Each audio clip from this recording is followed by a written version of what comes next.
Ladies and gentlemen, welcome to At America. Thank you.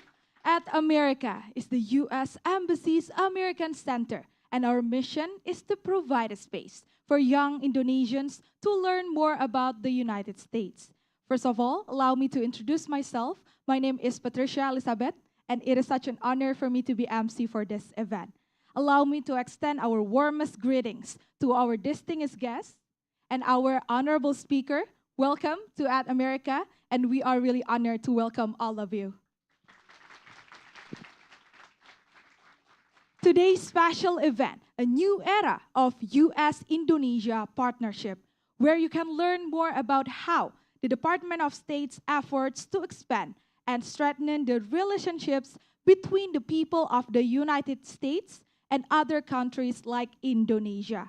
And now to begin our event, please welcome Acting Deputy Chief of Mission, U.S. Embassy Jakarta. Everyone, please give a big round of applause to Jason Repholz.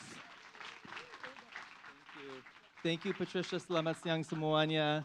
Selamat datang di At America. We're so glad to have you here in At America this afternoon. So At America has been around for 13 years, and it is a place for young people, young Indonesians and young Americans to come together and talk about issues that matter most. It's really important for us to have a chance to find a place to come together and talk. And one of the issues that we wanted to talk about today is this new era of U.S.-Indonesia relations. I think when we think about our bilateral relationship between governments, maybe it doesn't seem like it's important to people, to individuals. So that's why we wanted to have today's program to talk about why this new comprehensive strategic partnership that President Jokowi and President Biden just signed in Washington, D.C. a few weeks ago. Why is that important to you as young Indonesians? Why is it important to us as Americans? So to do that, we have two very special guests. Our moderator for today's discussion is Mbak Widya. She is the Vice President of Government Relations for a company called Traveloka. And what I just learned is Traveloka was started by people who studied in the United States. So this is a premier Indonesian company that helps Indonesians travel and put together their travel itineraries. And it was created by people who studied in the United States. So Mbak, if you could please join us on stage. And the reason we asked her to be today's moderator is because she has studied in the United States. She did her master's degree at the University of Ohio, and she did a Fulbright program at the University of Kansas. She's also worked for American companies, right? So she has a lot of experience and can help maybe explain things that are similar between our countries and maybe show some of the differences as well. And our special speaker today, who I'm really glad to welcome, is our Undersecretary of State for Public Diplomacy, Elizabeth Allen. Madam Undersecretary, we are so glad to have you here in Indonesia. This is her first trip to Indonesia, and she was in Bali for a few days and just came to Jakarta yesterday. And so we are really excited to have her here to explain about how the United States and Indonesia are putting this partnership into place, especially when it comes to our people-to-people relationship. So ma'am, if you'd like to come up on the stage. So Undersecretary Allen is our expert on all things people-to-people, human connections between our two countries. So ladies, I'll let you go ahead and go for it. Thank you so much. Thank you, Jason. Thank you, Pak Jason. Selamat sore. So hi, Ibu Undersecretary Allen. Welcome to Jakarta. Welcome to At America. I hope your journey to Indonesia and Bali very, very memorable. And we are so much looking forward to hear your insight on comprehensive strategic partnership between U.S. and Indonesia. But first of all, allow me to say selamat sore teman-teman. Hello, welcome to At America, especially students from UPN Hubungan International Jakarta. And I know that all of you are so looking forward to hearing all the insights about the strategic partnership between U.S. and Indonesia, and especially about education, right? Okay, so let's start.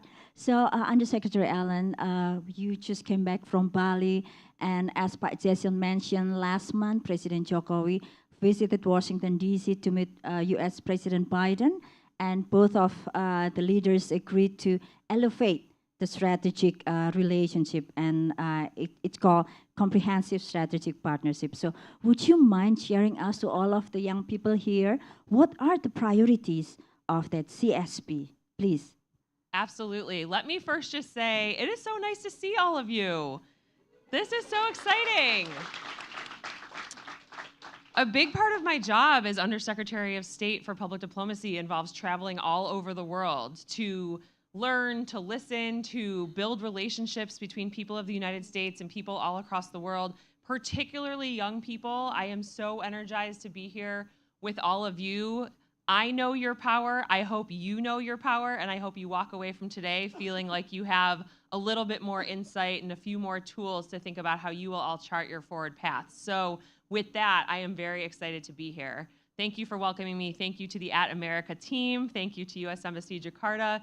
This is a very impressive space, I have to say. As someone who works in Washington, D.C. and travels around the world, I'm really proud of our American spaces. I find their nature of convening and learning really important, and we'll talk a little bit about why that is later on. But this is the most high-tech, high-energy space, so thank you for all of you.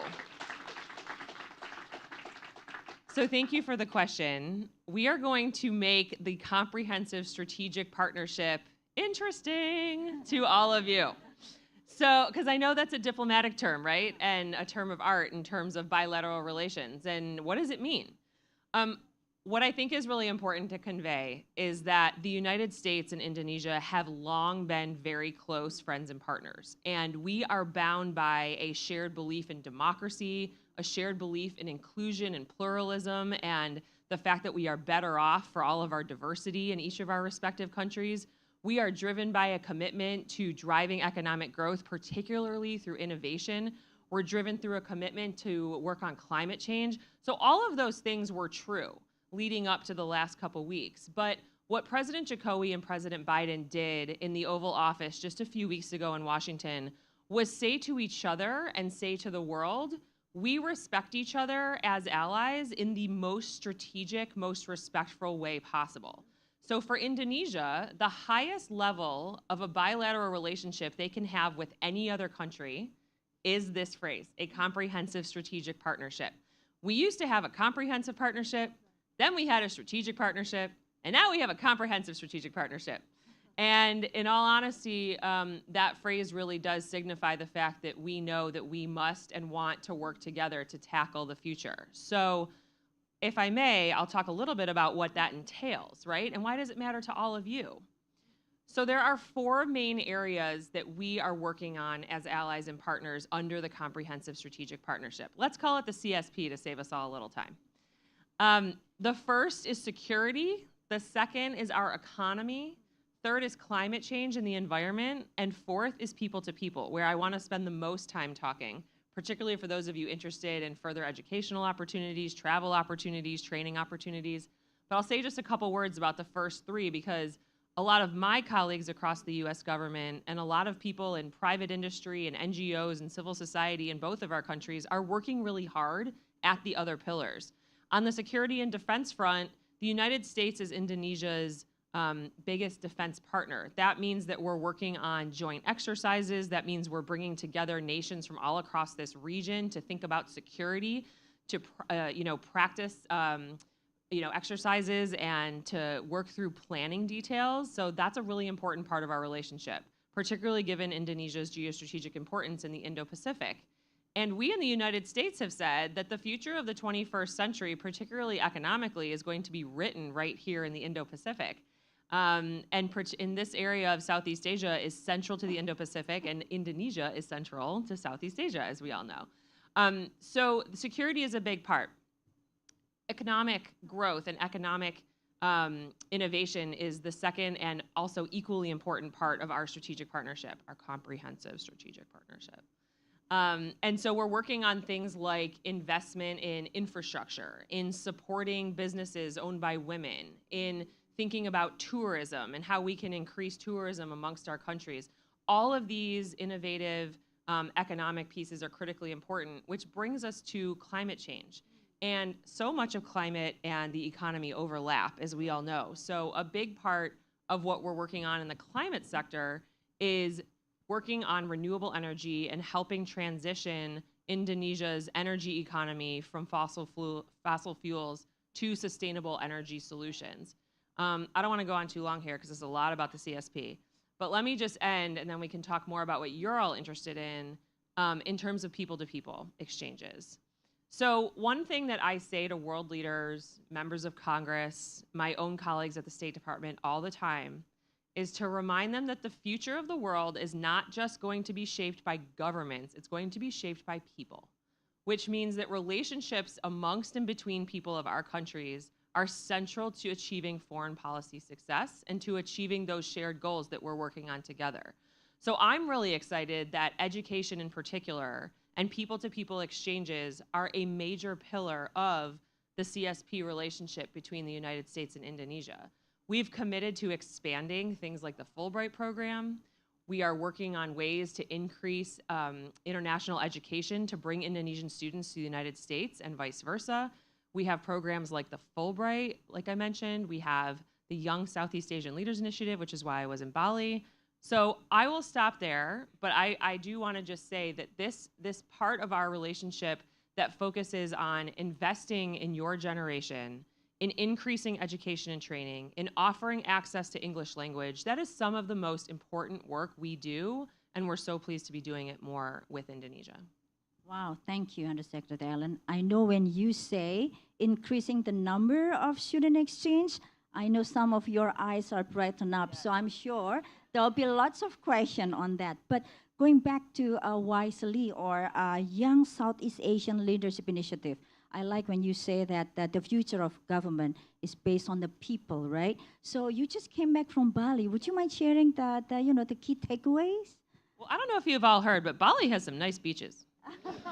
So I enjoyed some sunrises, I enjoyed some sunsets, and I would love to come back for some personal time. But in all seriousness, I've long known for months now that I wanted to come to Bali this weekend to celebrate the 10th anniversary of our Young Southeast Asian Leaders Initiative. So the acronym is YSEALI. Who knows about YSEALI? All right, we got some educating to do. That's good. I see a few of you. So the Young Southeast Asian Leaders Initiative is our premier exchange program in Southeast Asia. It comprises participants from all 10 ASEAN countries and Timor-Leste.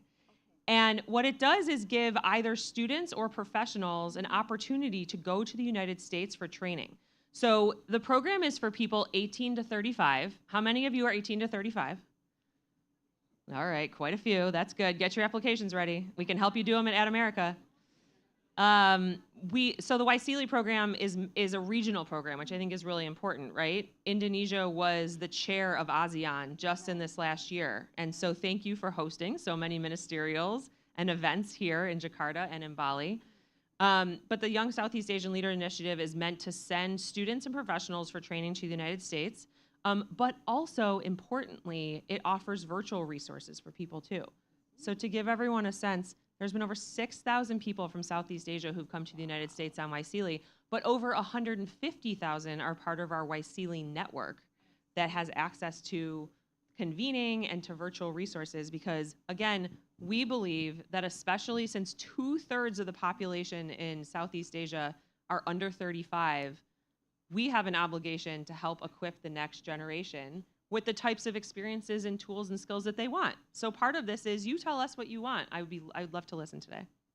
Wow, awesome. Oh, that's such a good news, right? So you mentioned about Fulbright as well as some other scholarship by U.S. government. Are there any programs other than Fulbright, UGRED, and YSEALI that the young people here should learn? There are so many programs that we sponsor out of the U.S. Embassy that we're excited to talk to you all about. Fulbright's really important because Fulbright has a lot of different components to its program, including teaching English here in Indonesia, including bringing scholars to the United States, and including other regional opportunities in Southeast Asia, including Fulbright Academy in Vietnam. So Fulbright has a lot of components, and for those of you interested in seeking it out, we'd love to help explain to you what your options might be. But I want to say this. We in the United States think one of the most important things we can do between our countries is increase the number of Indonesian students studying in the United States. And last night, I had dinner with the Minister of Education and Culture. Today, I met with officials from the Ministry of Religious Affairs. And what I can say is that your leaders, the leaders in the Indonesian government, are absolutely as committed to this as we are. And so we're really excited to be working with the Indonesian government to be able to find more ways to expand the number of students that want to study in the US to be able to do so. And so look out for Education USA. We have a little booth back here at America. And also we have, I think, 6 Education USA centers around Indonesia. And those are meant to help all of you think about whether or not you want to study in the United States, work on your applications, think about what program might be best for you, whether it's 1 semester or 1 year or 4 years. We want to help you do that. Wonderful. So I have a few other questions. One of them is I know that in one of your career is leading the U.S. Women issues, global women issues, and if you see there are so many young women here. I love it. Yeah, what would you mind sharing your insight on how to be women leaders for Indonesian young people? Thank you for this question.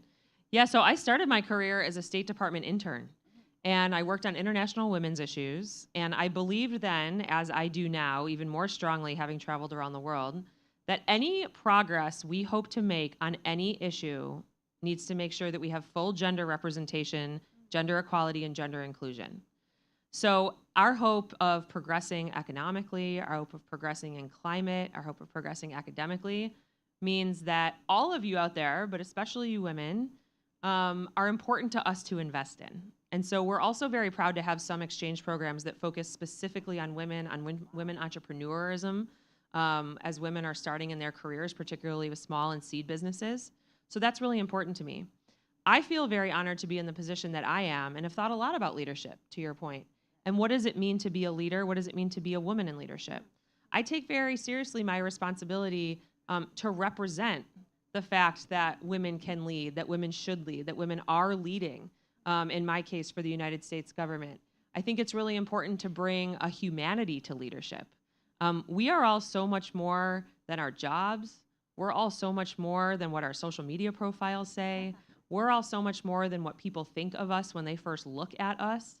And I think it's really important to remember that when you are leading a team, whether that's your team at the office, whether that's your team on the sports field, whether that's your team in your community, remembering that we all bring a lot of expertise, a background, a personal experience, a personal point of view, I think helps think about a leadership that is empathetic, that's inclusive.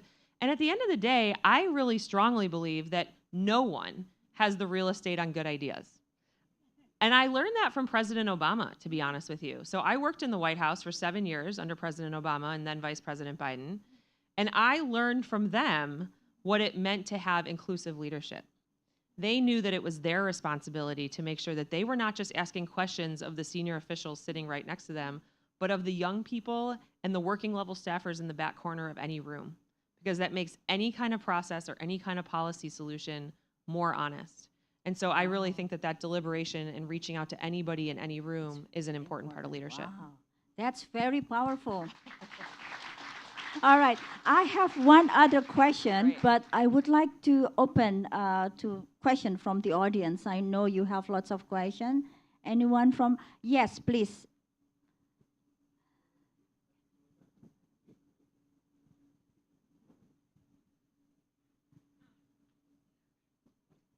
Jake? Okay. Hi, we can hear you. Hey. Hello, Miss Ellen. My name is Rizka. Hi. I'm third year student in international relation UPN VJ. So I'd like to ask about economic partnership, the area of economic. So in the new era of Indonesia and US partnership, do you see any opportunities for both Indonesia and US to increasing their cooperation in terms of sister city? And for you, which city in Indonesia that interestingly potential to US to tighten a relationship itself through sister city? Thank you. That's a very good question. Yes, thank you for asking. So there are robust sister city relationships that exist right now between cities in Indonesia and cities in the United States. And we'd love to hear from you where you think would make sense to expand. Given that I've only been to Bali and Jakarta, I hate to choose favorites because I feel like I need to come back and get to other parts of the country, including Sumatra and other places.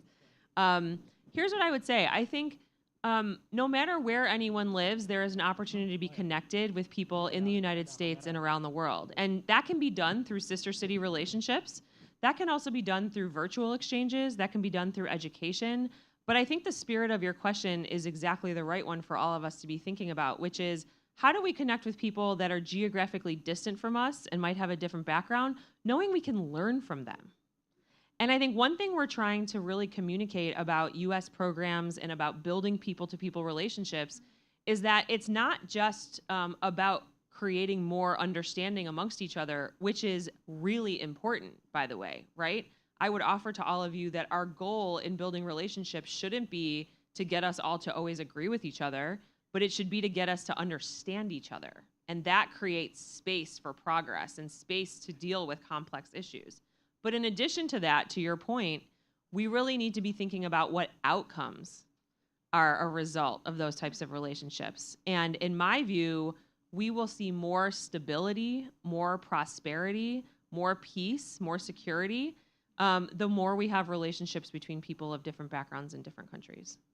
Thank you. Now, actually, it actually related with the questions from the online participants. Oh, great. Yeah, so in order to succeed the CSP plan, how is the preparation of the compatibility among each priority? So there are people across the whole US government, the whole Indonesian government, working exactly on this question about implementation of this plan, because I think it's fair to say that governments are there to serve their people, to serve all of their people, and while we lay out a vision and while we lay out intention, it's really important to work towards results. And people have to feel like they are seeing economic growth. They have to feel like we are actually working on sustainability and climate crisis. So I take the question and take the point very well that we have to work on implementation. The good news is, I'm here to say, we are actively working on implementation. And one good example is just today when I met with the Ministry of Religious Affairs at the Istiqlal Mosque, we signed a letter of intent to continue to expand Fulbright, for example. And I have colleagues in working on, for example, critical minerals or working on sustainable energy. And those types of steps towards progress are happening every day, all day. Excellent. And I have to admit that if I didn't go to US with my Fulbright scholarship, I wouldn't be here. So Fulbright program definitely changed a lot. Can I reverse roles here and ask you to tell the audience about your Fulbright program? Well, I was, so it was 700 application at that time, what I heard. And I mean, Fulbright selected, I think, 40 master degree candidates. So I went to Kansas. And when I came back, I just got the work of my dream. So yeah, so that was because of Fulbright. So thank you. Okay, I'm gonna keep going as the moderator here.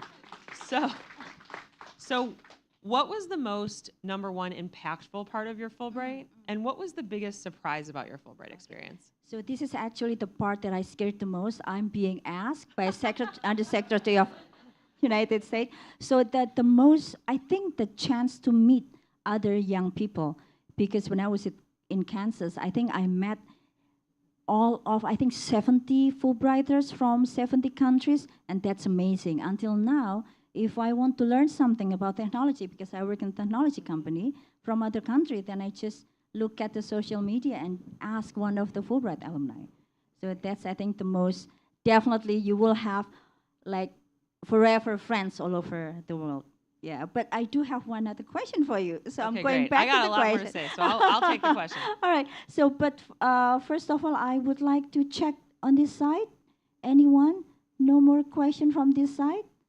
You cannot be shy if you want to go to United States and study in the United States. Okay, I'd like to, yes, please, gentlemen. Yes, thank you.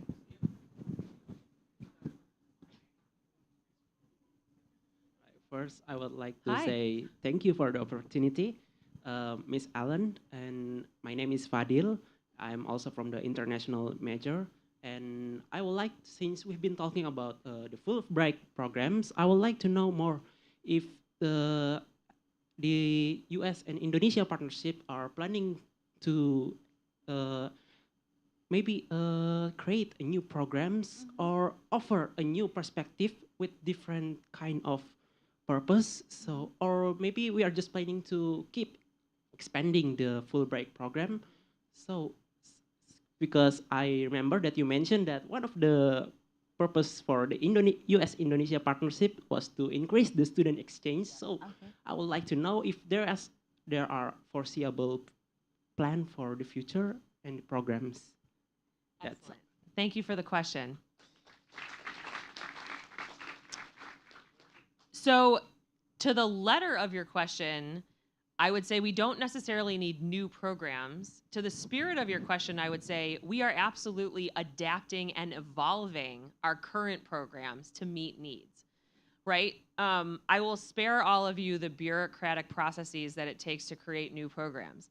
But what we don't want to do is waste time by creating something new when we actually have a lot of programs in place to meet needs. But what it means is, to your point, do we think differently about an age group? Do we think differently about the number and the type of topics that a program covers? Do we think about the modality and the flexibility of a program to offer more, for example, flexible time frames? So I absolutely agree with the spirit of your question, which is at this moment, as we find ourselves in this new phase of a US-Indonesian relationship, we do need to think anew about what your generation wants and needs, what the next generation is going to want and need.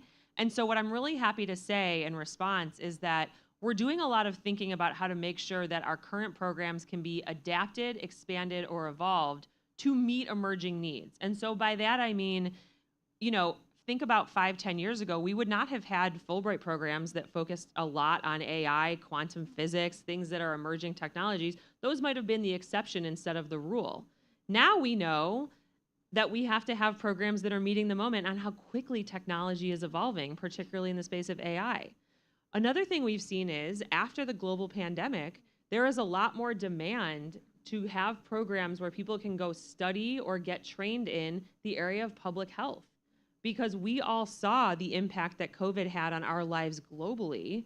And so, for example, now that we know that public health is a shared issue as much as we know that it is beyond any borders, right? We are seeing an increase of interest from people in wanting to go study public health and disease.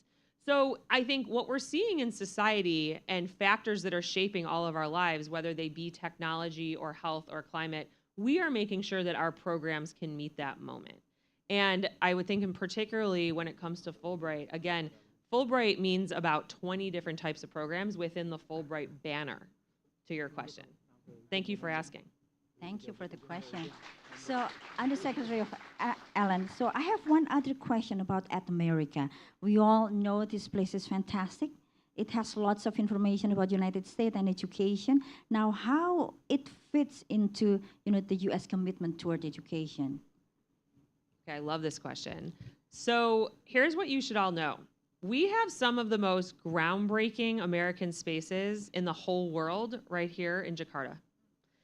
And there are 13 American spaces that the U.S. Embassy and our consulates run throughout all of Indonesia. It just so happens that this is at America's 13th birthday, as someone mentioned. So happy birthday, at America.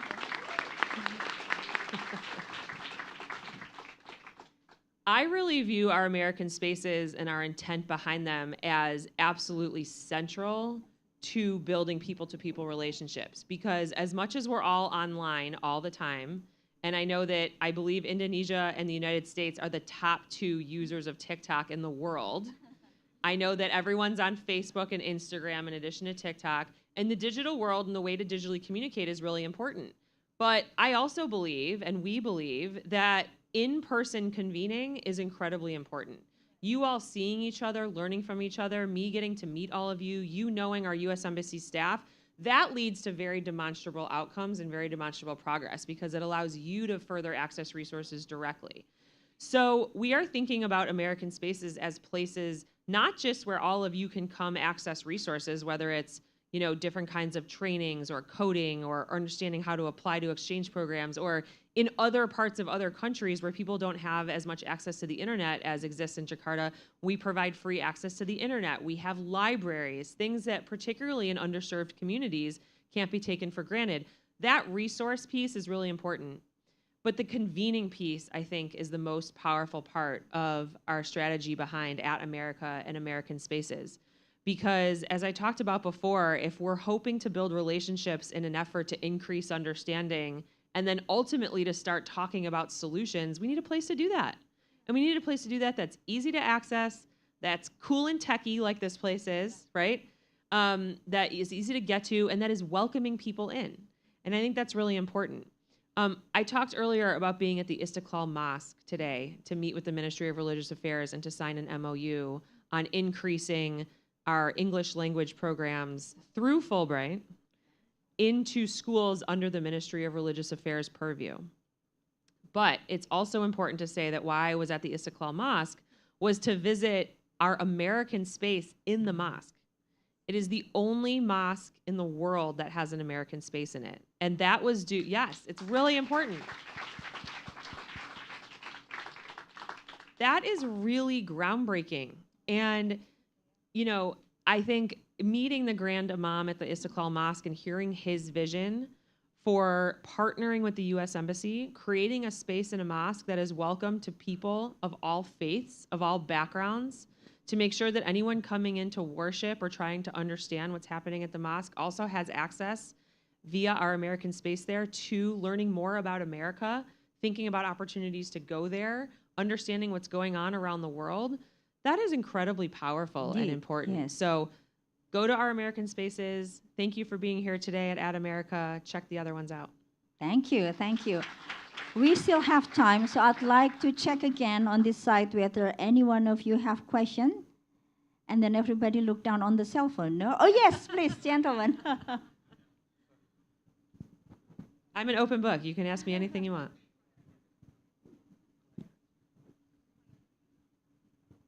Check. Okay. Hi. So yeah, good afternoon, Ms. Allen and Ms. Vidya.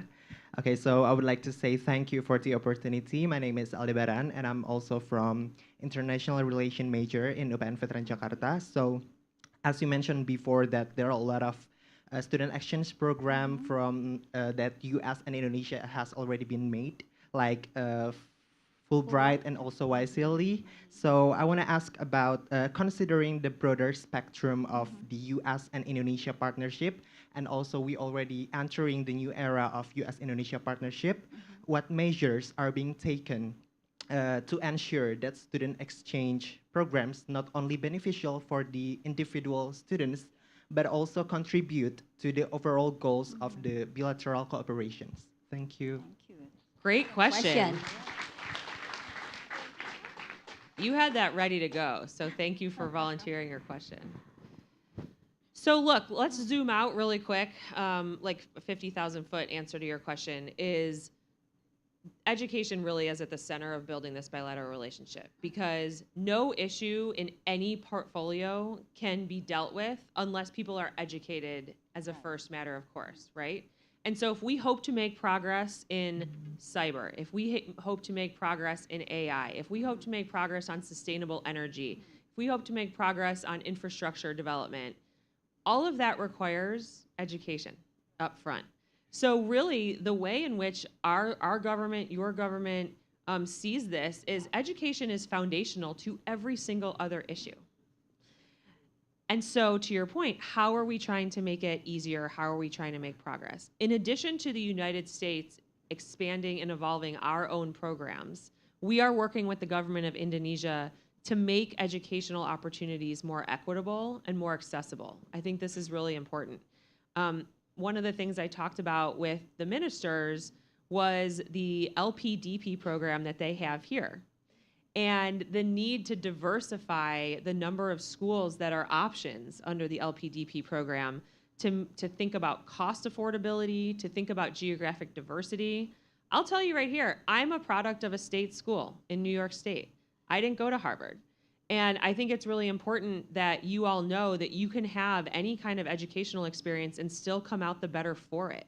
I think education is as much about what you learn through the books, digital books these days, as it is about what you learn about yourself, and as it is about what you learn about coming out of an education with relationships that are going to help you into your future. And so the need to diversify educational opportunities unrelated to a program that the United States might run, but to make sure that we're able to work with and partner with the Indonesian government to diversify their own offerings is something we're working on. Awesome. I hope it clears. Okay, I will move to this side. Yes, please. In the back there. Hi. Blinded by the light. Hi. First of all, thank you for this opportunity. Hi, Undersecretary Ellen and also Mbak Widya.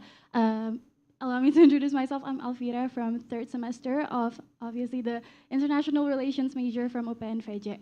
I would like to ask about something that you mentioned earlier regarding the environmental aspect of this partnership between the United States and Indonesia.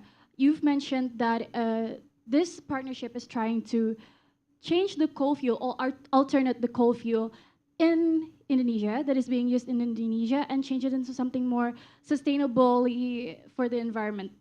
I want to ask what type of sustainable energy resources that the United States and the Indonesian governments are thinking to use for the change of the coal usage or other natural resources that is being used as fuel in Indonesia, because I think it is a really interesting goal for this partnership, considering that most of the transportation in Indonesia is still using natural resource fuel. Thank you for the opportunity. Great question. Yeah, great question. $1 million question. Yes, great question. And this is something that while I think about this and think about how public diplomacy can meet these needs, I will say that I do not pretend to be an energy expert, so I won't be too technical here. But here's what I would say. We know that progress on this issue is slower than most of us would like. That's a fact. Systems are hard to change, incentives are hard to change, and intention is really important. So the intention is there to make change. There has been a new partnership, the Just Energy Transition Partnership, I think. Great, I'm getting the thumbs up, I got it right. The Just Energy Transition Partnership is an effort between the United States and Indonesia to create ways in which that kind of systemic structural change can be found.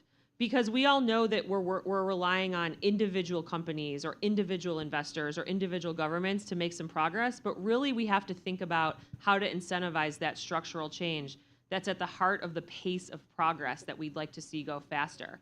And so I think it's important to say that one of the most important parts about this initiative is not just what governments can do to incentivize this, but actually working with each of our private industries. That's an extremely necessary part of this process. And so one of the things the United States has committed to is bringing in our experts from different kinds of companies, offer best practices, work with investors and developers who can create incentives related to more sustainable solutions. It really is a whole of society approach to take on this issue. And I would, this sounds a little trite, but another thing that President Obama used to say that I really appreciated is hard things are hard. And I would put moving on the path of sustainable energy anywhere, particularly in Indonesia with your particular challenges, on that list. It doesn't mean it's not worth doing. It means we need to be really clear-eyed about progress and expectations, but that's why we're doing it together. Thank you. I keep saying I have one last question, but there are so many questions. So I would like to read one question from our online participant. This is about education exchanges. And the question is there any other initiative that will encourage institution-to-institution collaboration in terms of exchange program? So on top of Fulbright and UGRAD program, is there any institutional exchange program that are on the pipeline? Great. So in terms of studying in the United States to actually get a degree, you should think about seeking out Education USA. That's the name of our initiative, Education USA, that I mentioned earlier, that has resources here and that our U.S. Embassy team can help you out with. So remember that one, Education USA. Remember YSEALI, Young Southeast Asian Leaders Initiative. Again, that has opportunities for students to go have an academic training component in the United States, or for young professionals to go have a professional training component in the United States. Those are two of the most important ones that I would call out. I would also just let you all know that one of the parts of my job is to travel around the United States, actually, and talk to Americans and American institutions and universities and companies about why international relationships and international relations matter to them. Why does it matter to Americans that we think about issues globally, not just locally, right? And I think sometimes the geographic distance of the United States from so many other parts of the world leaves people wondering why things matter to them, and we're trying to do a better job of explaining the fact that most of the issues we're all dealing with today know no borders. Again, we talked about climate, we talked about public health, we talked about, the rapidly evolving digital technology landscape. None of those things are border problems or bilateral problems. Those matter for everybody in the whole world. And so what I have found, and this is to the point about educational exchanges, is while the US government is doing our part with programming, and we will seek to continue to expand and evolve programming, there are a lot of American universities that are very eager to attract international students on their own. And so coming away from this visit, one of the things we're gonna try to do is connect a lot of US universities, US colleges across the whole country who I know are eager to attract international students, to better help you all here understand what those opportunities may be, particularly through your Ministry of Education and Culture. So we'll work on that. So with that, we will see you often next year. I hope so. Very exciting. One super last question, and this is actually not question, Undersecretary Allen, but I would like to hear more. What kind of advice and encouragement that you can share to all of the young people here, so they will be positive, optimistic to apply any program to go to United States for education purposes? Over to you. Wow, this is such a good question. And maybe what I'll do in this soundbite-driven world is leave you with some of the bites that in my own mind I find inspiration from. The first one is, as President Obama used to say, hard things are hard. Let's remember that and not get discouraged by realizing that progress can take some time. Which leads me to my second point. Incremental change is still change. And I find some peace in that concept when, as a leader in the US government, we are taking on global challenges, difficult structural challenges, things that all of us are either heartbroken by or worried about a lot, right? And I find some peace, and I think our teams find some peace in knowing that if we can chip away and make progress, we should keep going, because it's the accumulation of that incremental progress that's going to end up making a difference. And the last thing I would say is this, and this is actually the motto of YSEALI. You're never too young to lead. You're never too young to lead. I am a 39-year-old woman who less than 20 years ago was an intern at the State Department, and now I am so deeply honored to be an Undersecretary of State. And I never anticipated that that would happen. And I, throughout my career have thought about, am I qualified? Do I have the experience necessary? I want to be honest with you all about that, because I think we all struggle with thinking about whether or not we are qualified or worth it, or we should occupy a position of leadership or influence. Yes, you should. Yes, you should. So part of why I'm so motivated in this job is because of all of you. And I just also want to say that I think such a central part of people-to-people relationships is helping us all realize we're not alone. And so I would encourage you to continue those conversations, continue to seek out convenings, continue to talk to each other, find opportunities to talk to people in different parts of this world, in different parts of this region, because I think there's a lot of power in tackling some of the hard issues through realizing we can only do it together. Thank you so much. That is very powerful. And we all need to remember that. Those 3 points, please to remember. And I would like to ask the note, because I need that too. So thank you so much. And I think we run out of time, so I would like to give it back to Patricia. Thank you so much. Thank And you all. One last round of applause. Thank you so much for having us. Thank you so much, Kawidia and Undersecretary Allen. Once again, can we give a big round of applause to our session for today? Thank you so much, everyone. We hope from this insightful discussion, we'll strengthen the US-Indonesia partnership in the following years. The last, you can follow our social media to keep updated for our next amazing events here in At America. We have on Facebook, Instagram, Twitter, YouTube, AT America. Thank you so much for joining with us. My name is Patricia Elizabeth, and see you at the next At America events. Bye.